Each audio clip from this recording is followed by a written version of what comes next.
Okay. Hi, it's me, Don Westwater. Back, part two. Um, I have a lot more notes for this one. Things get a bit fascinating, frankly. Movie Bob ends up doing this whole basic summary of his life story up until this point. For this reason, we're going to have to go a bit fast through these, but there's some humdingers in there. It's a bit wild. So let's get started. Okay, so basically, it's we start from we start from the very, very beginning of his introduction into meeting Mario, which sounds relevant. Um, and a lot of this would be relevant up until we get to Mario 3, where afterwards he keeps going for some reason. But basically, we start here. Um, Things to note here: he would only grow to get connected with Mario once he saw the NES at a friend's house, and that got him into Super Mario Brothers, the first one. Remember, this is the 80s, so that's how far back we're going. Which here's a shocking number. That's 40 years ago, right? Right? 40 years ago. The passage of time, mysterious ways. Um, but yeah, this was this moment is seared into his brain a little bit, or very. He's a strong connection here to the point where he got hooked on Mario. He frames it kind of like a love at first sight situation. Um,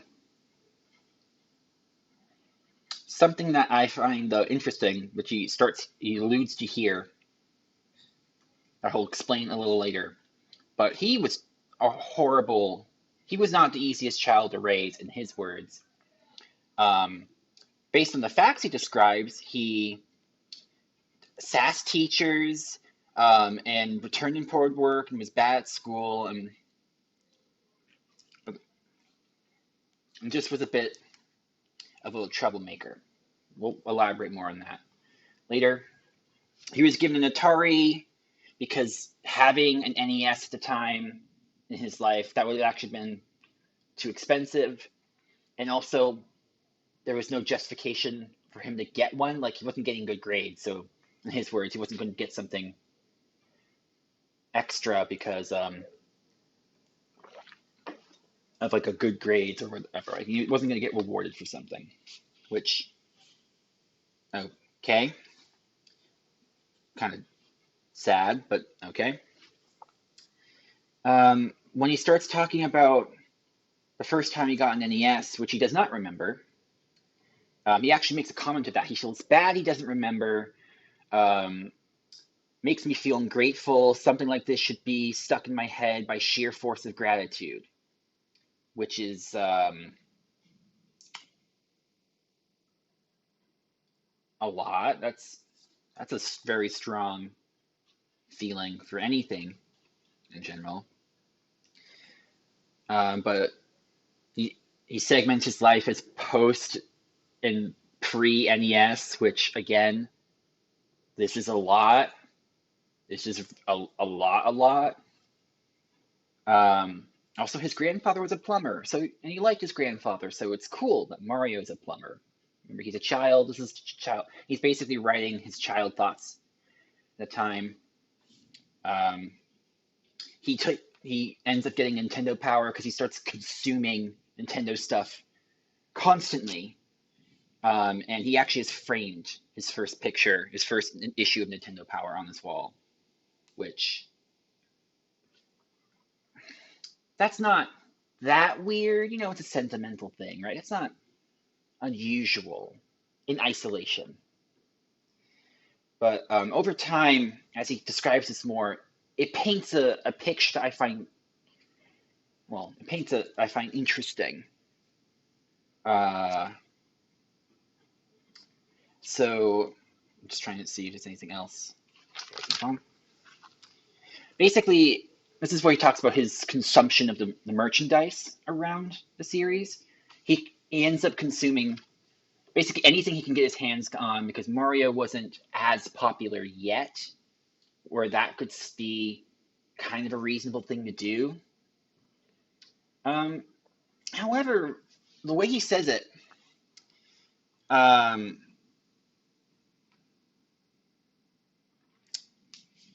he talks about it as if it's like an addiction almost. Like he says, not knowing when the next fix was going to come when referring to getting new merchandise. You almost had to snap it up. That's another thing he says. He writes. Combined, this is painting this picture of consumerism, which is a little weird to me because you don't have to snap up everything that you find for a thing you like. You don't have to do that. Even if there's not a lot of a thing, there's no obligation for you to do that. So what is compelling you to do this or to encourage your parents to do this in this case? Because I don't think he has disposable income because he's a child.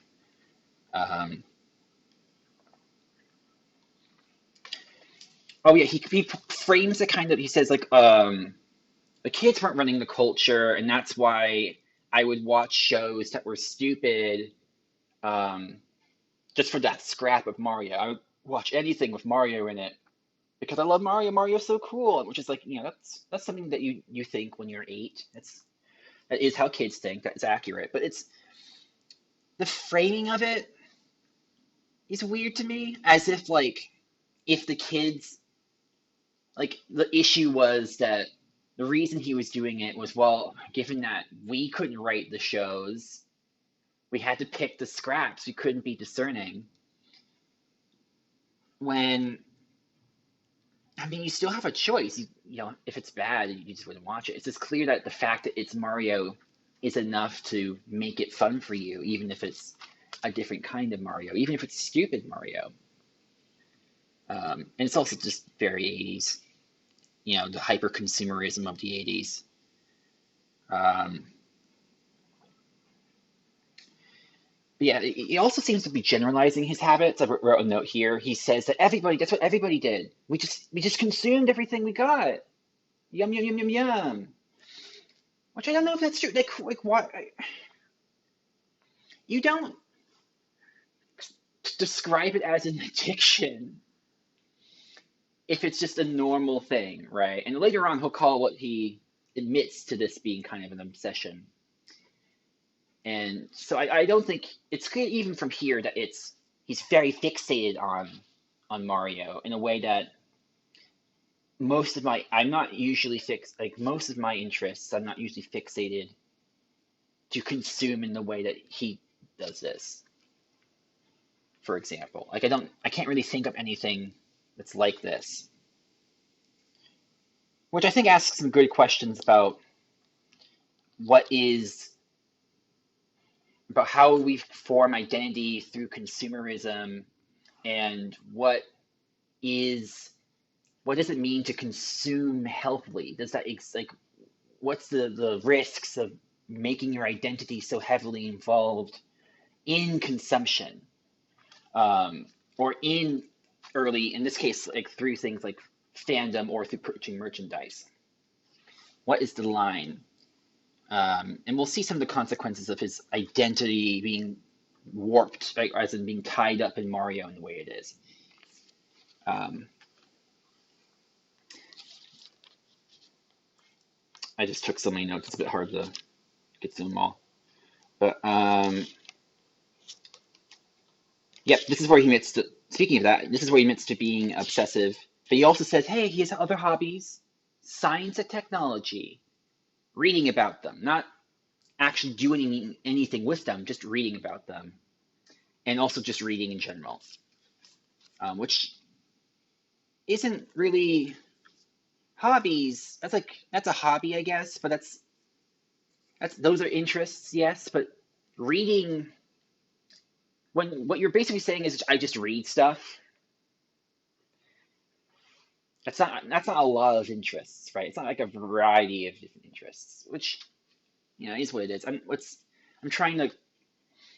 I think it's a little. I think I might be being a little too harsh here, but I'm making note of it because I find it interesting that he doesn't really talk much about other interests besides just science and technology and reading, which seem to be the same thing basically because he's just reading stuff anyway. So his consuming stuff is at state of being, which makes sense. Oh wait, in creative writing and drawing, he mentions that when talking about schooling.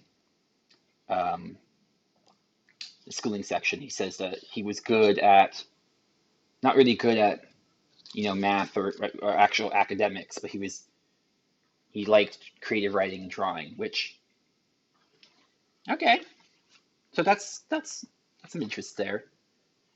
They didn't really talk about them much, which to be fair, that makes sense. Also a huge TMNT fan, which it's the 80s, who wasn't? Um,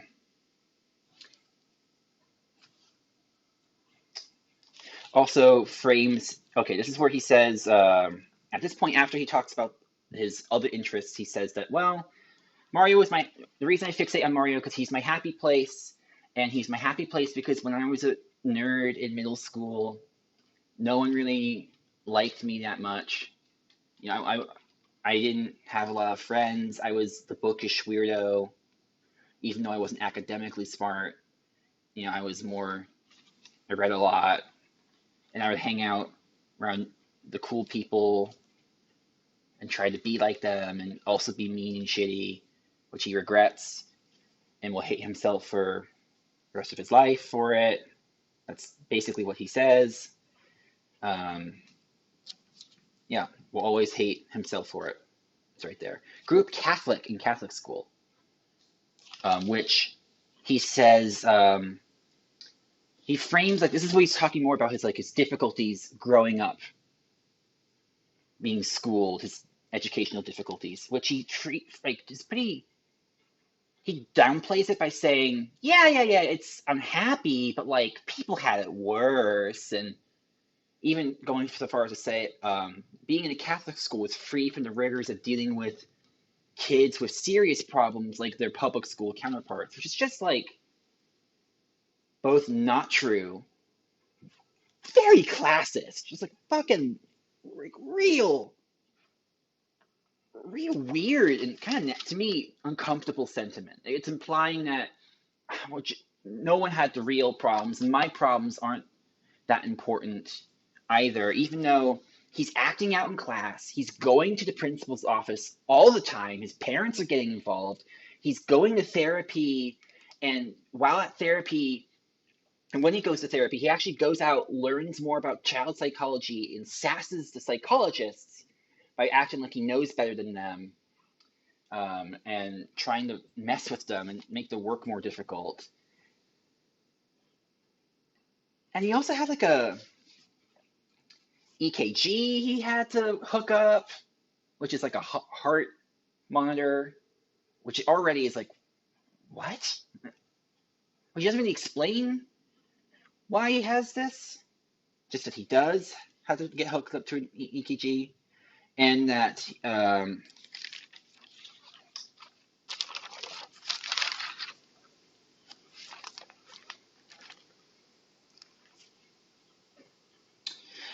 and also like his doctors at one point suggest that he takes Ritalin, but his parents refuse, and he's really thankful for it to this day, which also is weird to me. Like, not the part being uncomfortable with Ritalin.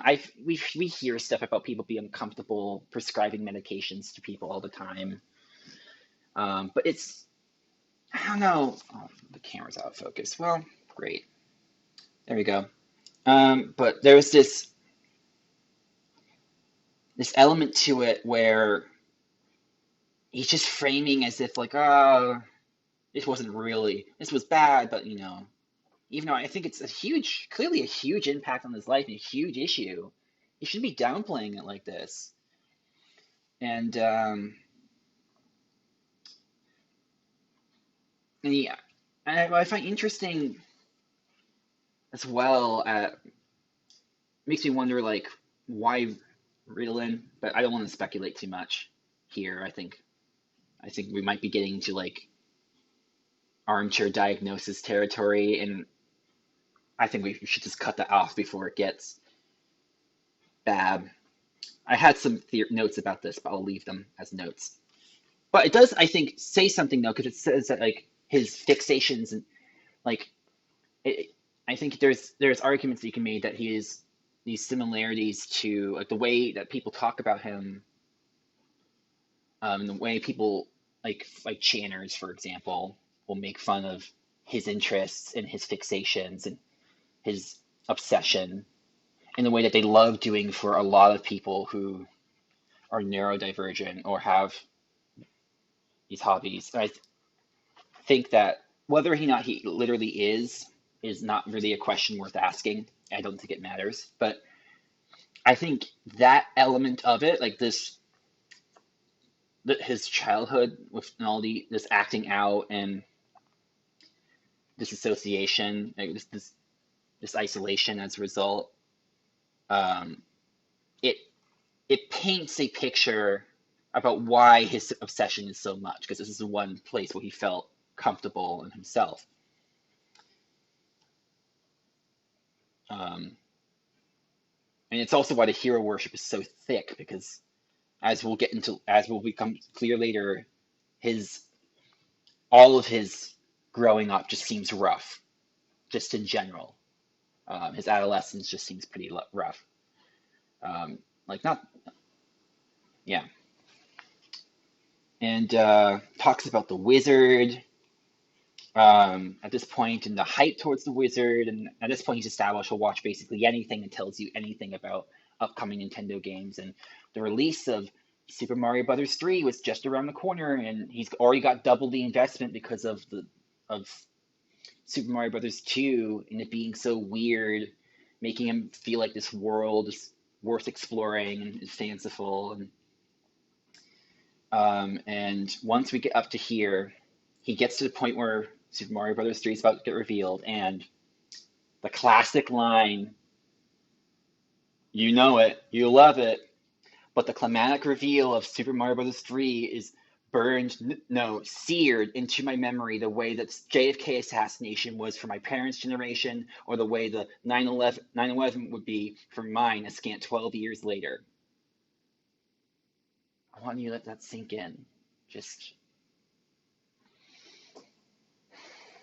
you have a little bit of context, and we can agree, insane line, even with that context. Actually, might even make it a little worse because it's like this, this, this is like treating the Game Awards like a watershed moment that shocked the culture. You know, it's like treating E3 as like a landmark for the generation. It's a hype vehicle, and I feel like but it's sentimental. He has an attachment. He's a child, right? But the framing of this is still just insane, just so off the mark of the stakes of what's going on here, which is typical for movie Bob. Frankly, he loves writing in this way that is kind of unhinged. As I deal with the hell that is this camera, we'll just have to suffer through me being blurry for a bit. Sorry about this. Anyway, where was I? Oh yeah, this is a key one. So because Super Mario Brothers gets so big by this point, it's one of the first times that he actually is in sync with the culture, as he puts it. He's not behind or doing his own weird thing that people don't understand. Now people do understand. He'll be cool because people will like his hobby. He'll be able to talk about his hyperfixation. Woo! Which doesn't end up happening because the culture changes, because culture is a fickle thing. Also, throughout this time, he has mentioned some friends, but he doesn't really talk about his relationships. He doesn't talk about fandom in the traditional sense. He doesn't really have those. He doesn't really talk about those. He's talking more about merchandising, consumption, the games, his own relationship. It's like his identity is being tied up into this hobby, but he doesn't seem to have much people to share it with. Even now, he mentions it in passing. He mentions some people, but doesn't really talk about them. I just find that weird. Like, why would you talk about the people you shared your hobby with so much? Um, got a SNES for a C. Lowered expectations because of bad grades. That's what he says. Um, right, the console wars begin. Sonic becomes hustling on the turf. Nintendo looks more antiquated and more like Disney, more old-fashioned. And he feels isolated again because of this culture shift, which, it's just the nature of fashion. Things change. Uh, he talks a bit about the aggressive marketing and way Sega was selling this. And at the time, they were his enemies because console wars, so of course they were, and he wasn't going to get a Genesis because uh, they're expensive. Buying multiple consoles hard. It's expensive. He was excited for the Mario Brothers movie, the live action one. It was terrible, but he loved it, or forced himself to like it anyway, even writing a glowing review in the school paper, which he was writing in. Um, and he wanted it to be that good because Mario is good. Everything that Mario touches is always good. Mario is good, and always Mario is good. It's, classic fandom copium. Um, Things change some more. He ends up going to Catholic high school. This is a weird one. He goes to Catholic high school, um, which they stopped doing with his younger brother because they realized it was a waste of time, but not with him. So he goes to a Catholic high school, which it was downtown, mostly populated by Italian, Irish, and Greek hoodlums whose families mainly paid tuition to keep them from having to go to the same school as the somehow worse Black and Latino hoodlums. Like, okay, he's clearly calling out the racism of the families, but I would also point out this is a weird. I don't know. Maybe it's just me, but like framing this as being downtown, going to a urban school. Oh, it's inherently seedy. It's inherently full of the troublemakers. Even if that's true of his experience in this situation, like that framing, I don't know, rubs me the wrong way. There's something about it that I find. I just feel like it's a little classist. And given Mario, oh my God, Freudian slip. Given Movie Bob's tendency to say classist things and to have kind of these weird classist beliefs, it wouldn't surprise me, especially at the time, because as we'll get into later, this is around the time that he made the eugenics statement, which is also one of the reasons I found him not wanting to take the ADHD medicine. So, or Ritalin, take it. One of the reasons like his uncomfortableness with it was interesting to me because like he in the past said things about not letting the the people who have stupid conservative opinions participate in society, and that how eugenics would be great to get rid of them, basically. And that insane statement, which yes, he did say that around that time, around the time this came out, on the same year this came out, um, makes those bits interesting because it's almost like he's uncomfortable even associating himself with neurodivergence, because if he does that, then he's somehow a lesser person for it. That's probably me projecting there, I admit. So, but it's something I find weird, and I think it comes up as I think that tied to classism, it's one of the two big things that he's infamous for. He calls the console wars his personal Vietnam because Mario's being no longer the dominant as dominant as he should be, and he's no longer he feels alienated again, and because he's in high school, which he still is going to therapy for anger issues and shit. He's still getting in trouble, by the way. His grades are still not great. He's still not a good student and not doing great. Like it doesn't sound like his high school experience, his middle school experience are really that different besides, oh, the stereotypes of miserable adolescents, drugs, sex, and girls and stuff, which I also would argue which I mean, I didn't grow up in the 90s or 80s high school, so I wouldn't know.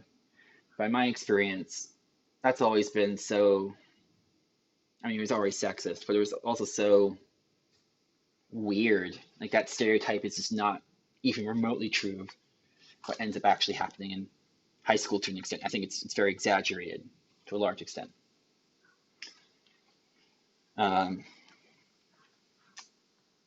But right, so as we go on,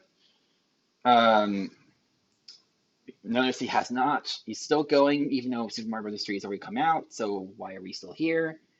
Beats me. The PlayStation comes out. He frames the PlayStation versus Nintendo as a maturity conflict. That it's the teens, and that Nintendo is for kids and PlayStation's for adults or college age people. And at this point, and he also and it hurt to have the thing that he invested so much in his childhood and still invested in at this point in his adolescence be treated so dismissively and as immaturity, which stung quite a bit for him. Got into other elements of nerdom at the time. Also, something I find interesting. Well, let's keep going.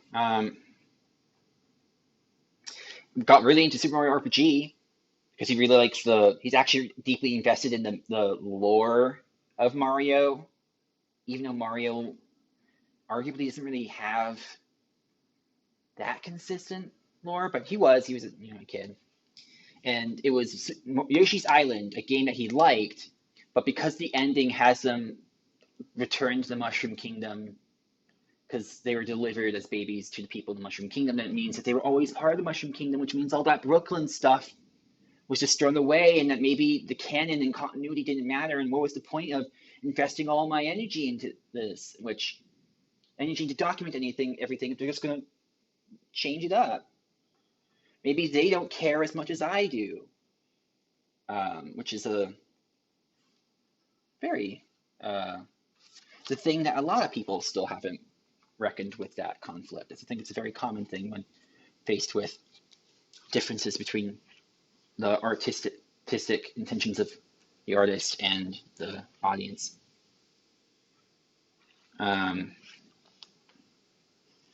This is the part where he says he had to focus on sex, drugs, and the social hierarchies of high school, which I just think is stupid. I hate that line. It makes me groan, roll my eyes. I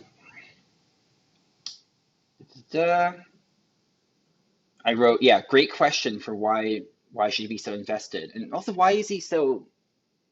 Why, like the fact that you tied up all of your identity, so much of yourself in this parasocial relationship with Mario, that is run by a corporation that doesn't have the same relationship to you as you do to the art. So it's clearly performing these issues where he's so invested in Mario that he's not able to engage in the world properly. It's really limiting him, I think, in some ways.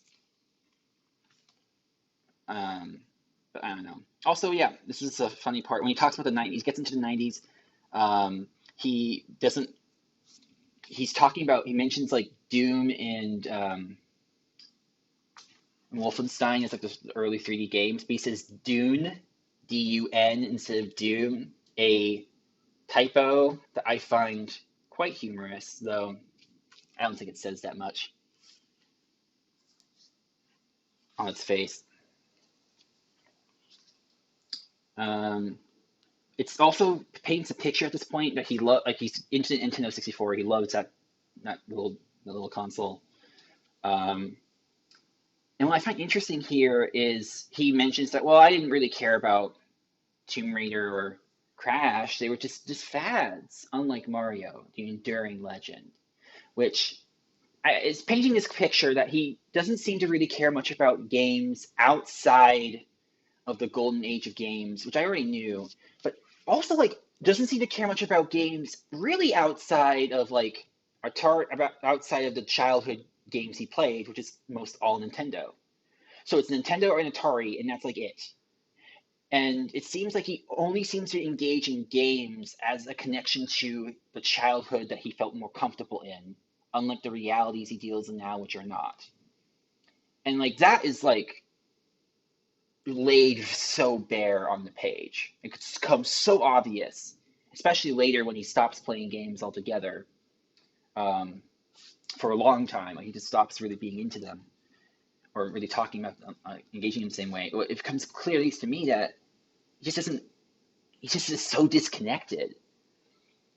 Um, I'll circle back to that point. Um, Basically, this is the point where he starts drifting away from games, as I mentioned. And he starts connecting on forums, and this is like the period where he's in college, he's getting his film, he's transitioning into film rather than game design as his original intention. He starts making some amateur movies with some people at Blockbuster that he works with. And it becomes clear that he likes talking about games to some extent, but like really just likes talking about this era of his games. And his philosophy about what games are and how they should be read is entirely filtered through his childhood. I mean, this just comes clear from stuff like the way he tends to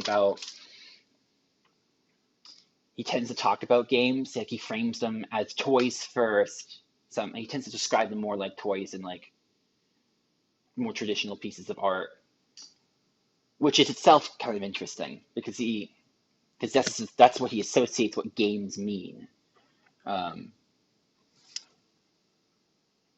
um, he talks about, I don't know why he's talking about this, by the way, but he's talking about landing a cable access show as a film critic and describes himself. I was a young, colorful member of the team. The younger guy, I was a colorful member of the team, the younger guy with the wild opinions and deeper film knowledge, which I think is a way to describe yourself. It's kind of self-aggrandizing, but okay. But good for you. He talks also about the story about getting chewed out by his boss for criticizing Passion of the Christ for being anti-Semitic, and his boss was like, "No, you gotta praise the film because it's spreading the good word of Jesus." And at that point, he left, and then the production fell apart because the guy running it was a fucking lunatic. Um, that's the way he puts it. Which, again, why bring this up? How is this relevant to Super Mario Bros. 3? It's relevant to him, but not to this. And if this was a memoir about his life, that would be a little different. But again, he's still talking about Super Mario Bros. 3 for some reason. And he's still doing this thing where he's correcting, where he's making these asides trying to explain concepts as if you don't know what video games are. Like he explains what the J means in JRPG, but not the RPG part. If you didn't know what the J part meant, how would you know what the RPG part meant? Like it's just so like I don't know who his audience is. At least at this point, I don't know. I still don't quite know. There's some hints to it later that show up. But at this point in the narrative, he gets back into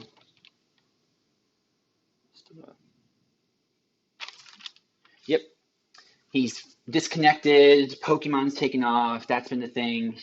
He's not really into games much anymore. It's our W part of the narrative. But then he sees a Game Boy. Guess why he buys this Game Boy. Because it looks like an NES console.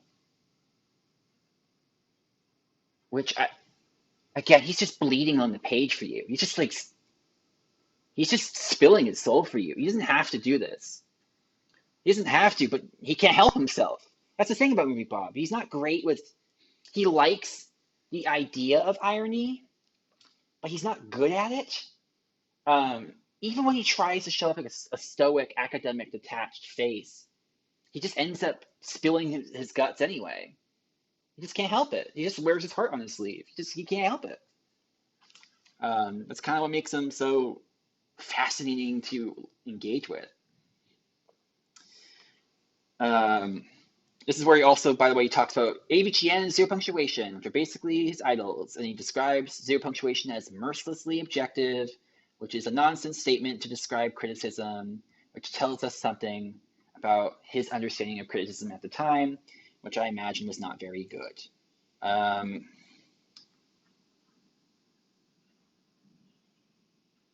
But yeah, he got obsessed with the handheld Game Boy because it had a bunch of Mario games on it. He is like, when the Wii comes out, he was like, well, the gamers were dismissive, but they were wrong. Look how popular it got. Everybody got into it. And they were wrong to think that the Wii was a gimmicky console. I mean, they were right that it was in the end. I think that criticism still sticks. Though I think the argument that it became this dominant cultural force is true. I mean, it was everywhere. And I think there was a dismissiveness towards it because of its perceived casual nature, because it wasn't appealing to the real diehard consumers who really cared about the art, which I think is an interesting parallel to draw between Bob and these fans. And that really at their core, they're not that different. They're really not. They've handled their own parasocial comfort bond or trauma bond, really, in different ways. Or one could argue that, which I guess I kind of am. As maybe that's probably a bit of exact, yeah. I'll stick with that for now until I regret it. Right. Okay. This is where we get interesting, spicy stuff. Because at this point, after he talks about the Wii and calls it, the big cultural force, the proof that Nintendo was back on top and still relevant, which isn't he's like, it's true, but it wouldn't be for long, and he doesn't know that, to be fair. Like, the Wii U comes out around the time this gets released and is a commercial failure and really bad for Nintendo. It's like one of the dark periods, along with the GameCube, which he doesn't talk about it as such. He at one point brings up how using cartridges strong-armed developers into working for into like doing things and getting a cut. Like, it was basically a way for Nintendo to wring out money from third parties, which he doesn't seem to really comment on that much. He brings it up, which is, I think, pretty damning thing to say. Like, it's messed up, but whatever, apparently. But he says that, well, I look at this generation around these gamers I don't recognize anymore. This generation of this new culture that I disconnected from because I've grown apart from games to an extent, and still to an extent because he's really only playing Nintendo stuff, really. Um, he was like, well, my generation of Nintendo, that was more inclusive. It was more open to everybody, and now things have gotten more misogynistic. It's basically they've become the culture has become like has aged into teenagers. More misogynistic, more misanthropic, more obsessed with everything that is white, male, and straight. Which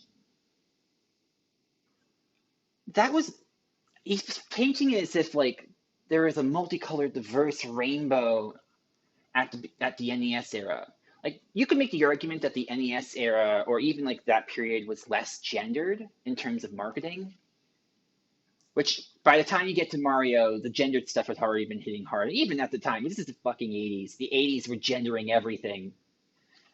Was gendered marketing for basically everything. So that framing is already somewhat disingenuous anyway. And it's also like still the A's, one of the more conservative periods in American politics and the culture at large, I would argue.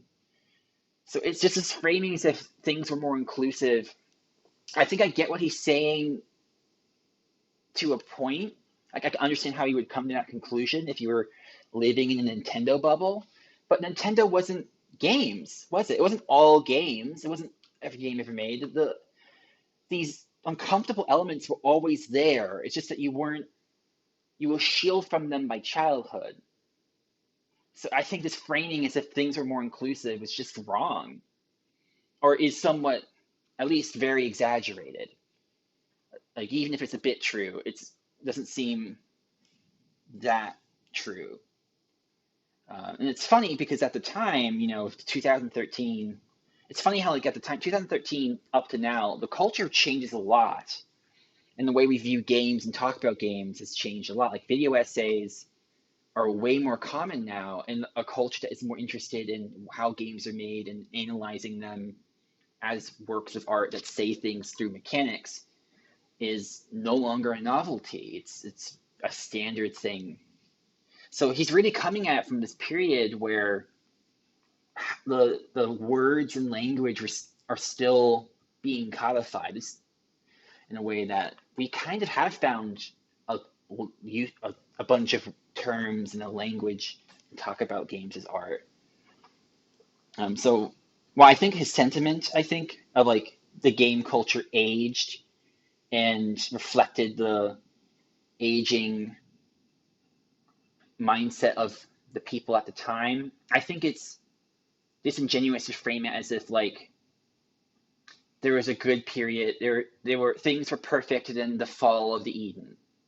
Things were always imperfect. The question really is how imperfect. So I think his just disgust of like 2007 game culture, which is like so bad, it's really nasty time. I completely understand that. I think I get that claim. I can agree with. It's just this perching of his own time, his childhood as like this Eden, I think is mostly a myth.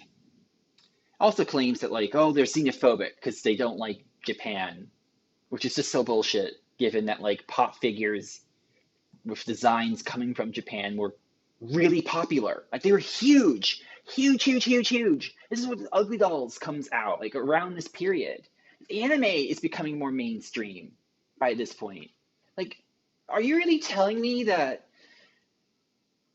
they just didn't like Japan anymore? They just didn't like Japan. It paints his other M review in with such a different light of like, oh, he is in this weird delusional headspace where he's trying to understand this culture that he doesn't get, which clearly is affecting the way he talks about games. It's why his game criticism is so bad. Because how can you talk about games if your philosophy is basically 40 years old? Like hasn't grown out since the console era, the early console era of the 8-bit the 64, the 32, 16, 8-bit eras of gaming. That's insane. Like the way he talks about Metroid and Metroid Other M, as if like her actions do not speak to her character at all, and all that matters is the paratext, the marketing, what people talk about her. That's the only that matters, and really she didn't have a character because her actions said nothing about her. Like gameplay says nothing, only the visual matters. It's just insane, and that was what was so broken about that video. It was just not understanding the language of games and how it communicates ideas in that sense, like the direct gameplay, which is worrying given we know what this is about. This is a book about Super Mario Brothers 3, even if the first 60 odd pages are not about that at all, not during that analysis. Wrapping this up, because this has gotten quite long. This is basically, he gets on Screw Attack. He brings up Sonic Mario in the Olympic Games because it's like this, meant to be this moment. We'll see the console wars are finally put to rest with Mario and Sonic, and they're trying to fight against their aging irrelevance, and it's just like, it's Sonic and Mario in the Olympic Games. Well, I get why you're all putting the significance in it. I'm not. You and me are not on the same page here. This is not like this horrific, tragic tragedy as you're framing it. He just won't let it go. He just won't let the console wars go. They've scarred him. He's traumatized. He's having flashbacks. Oh, man. Oh, Subspace Embassy was a religious experience. He says that. Subspace Emissary, that one. Just incredible. Just wonderful. A grandparent dies, which is quite sad. He moves to a new place. Sorry about the grandparent thing. He doesn't really, that's kind of how he talks about it. It's sad, but he moves on. The Wii U is out, and dramatic irony, we know it's going to be a financial failure, but he thinks it's poised to start good things because he's repeating the cycle of copium, of just fueled by copium, of hoping that his hobbies are relevant and therefore he can speak to the culture better and feel less disconnected and out of touch. The end here has an actual genuinely cute moment where he sees a kid who's also really into Mario, and he's like, I'm also into Mario, and they have a little bit of connection. Cute little moment.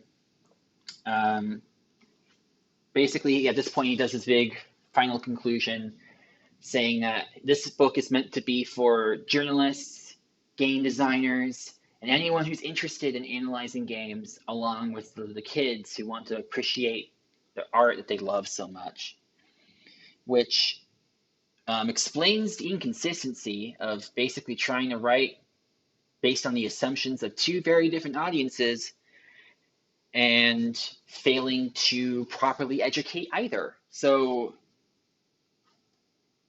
it's basically he's trying to have his cake and eat it too. He doesn't really have focus. He wants to speak to basically everybody, and he can't because he does not. That's not how this stuff works. You don't have enough time,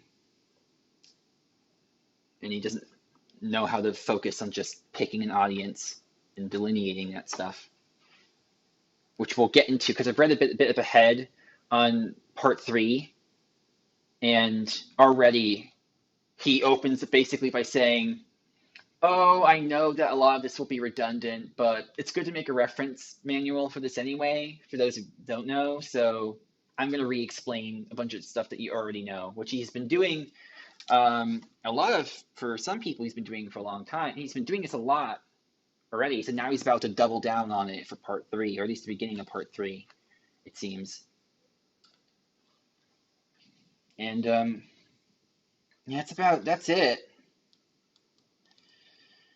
Oh boy, this to me lays bare, based on his childhood, his this disconnection, the fact he doesn't really talk about much about social peers besides the blockbuster stuff, which he tries to make movies, but they don't go well. And his anger issues, all these school problems, all these things that he's describing as childhood, paint a picture of someone who's lonely and isolated because of his own issues, whatever those are, due to his own insecurities. He fixates on Mario as a comfort space because he has trouble connecting with others, and it basically becomes like his lifeline for all of his adolescence and growing up. And as a result, he can't help but see games through that. That's just the childhood thing that he loves so much. And he just can't engage with it well. This is always something I found weird about, like, his way he talked about games was weird to me. And I knew he loved retro stuff, but I didn't quite click for me why. But now it's clear why. It's his childhood. It's why he gets so angry in the Pixels review. That's just literally his childhood. It's the thing that was keeping him emotionally together. And he feels like it's being ripped apart. And so he can't help but bleed a little bit here. And he can't help but reveal himself here. And I think this is the part where I think that where people start really tearing it apart a little bit here. Because it's so revealing in ways that he is not aware how revealing it is. Like, he's trying to be like professional, and he thinks he has like this professional demeanor, but he really doesn't. He's talking about this with this fervor that could be compelling in the right context, but it ends up being kind of sad, because it reveals just how much like he's wrapped himself up into Mario being this thing of his identity in a way that I think just makes it difficult to untangle. And we see how it hurts, because then he starts wrapping himself up. When people start disconnecting, he feels alienated. When the corporation starts moving away, he feels a bit jilted. And I think it highlights that you need to make boundaries to some extent with the art that you consume. Like, parasocially, you need to make boundaries for yourself. I don't think I say that it's unhealthy. I say that more based on like the way the fact, like, when he's talking about, the Sega stuff, he himself is buying into it partly because of this relationship and into the consumerism. He's buying all his stuff. He's having this relationship that it's creating all this friction. I guess it's a bit of a tricky thing, because like, fandom isn't bad. Liking things isn't bad. Being a passionate fan for something isn't bad. None of these are bad. But what I find interesting is that he's not talking about this as like a community that he's finding people who he can share it with. He isn't. It's all bottled up. He's not talking about the relationships he's made as being part of the fandom. He really wasn't. It's just this private thing that he doesn't know how to build, or at least he doesn't talk about the building his connections as much, except much later in his life. So like, maybe I'm being too harsh here, but I don't know. It's kind of uncomfortable in some ways. I think there's a case to be made that a lot of issues within the culture for time immemorial for gaming culture, it's been built on a sort of consumer kind of loyalty, this contractual relationship,